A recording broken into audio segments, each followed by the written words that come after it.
Okay, wow. Let's take a moment to walk through the restructuring plan for the Department of Health and Human Services that was just announced. I want to start with two quotes in the press release and fact sheet.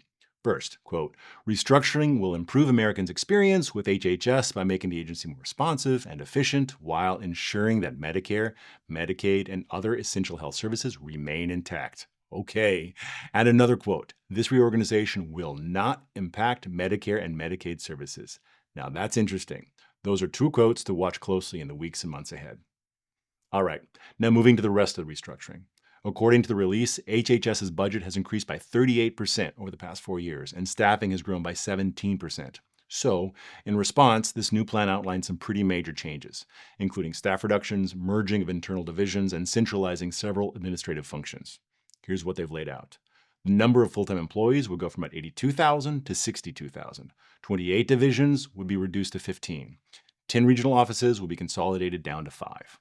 Functions like human resources, information technology, procurement, external affairs, and policy would be centralized across the department. Now, several major agencies within HHS are affected by this plan. At the Food and Drug Administration, about 3,500 positions will be cut, primarily in administrative areas. Jobs related to reviewing drugs, medical devices, and food, as well as conducting inspections, are expected to stay in place. The Centers for Disease Control and Prevention would reduce its workforce by around 2,400 positions. This includes a planned transfer of the Emergency Preparedness and Response Office into the agency to focus more tightly on epidemic and outbreak response.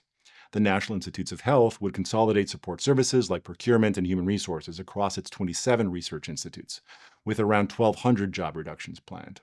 The Centers for Medicare and Medicaid Services would eliminate around 300 roles. There's also a new agency being proposed called the Administration for Healthy America. It would combine multiple offices, including those focused on public health, mental health, environmental health, maternal and child care, and workforce development.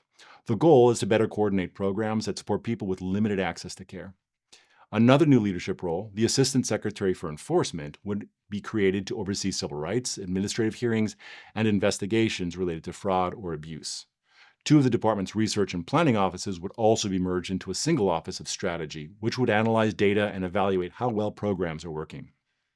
Some programs that currently support older adults and people with disabilities would shift to other parts of the department, including the Children and Families Division and the Medicare and Medicaid Agency.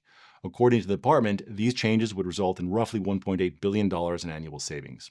That said, this is a complex and developing process.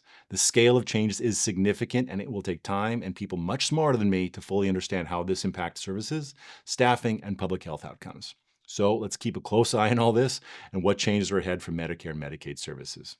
Okay, if you've made it this far, this is clearly something that matters to you. So please take a moment to share your thoughts on what these changes could mean. And please be specific and, of course, professional.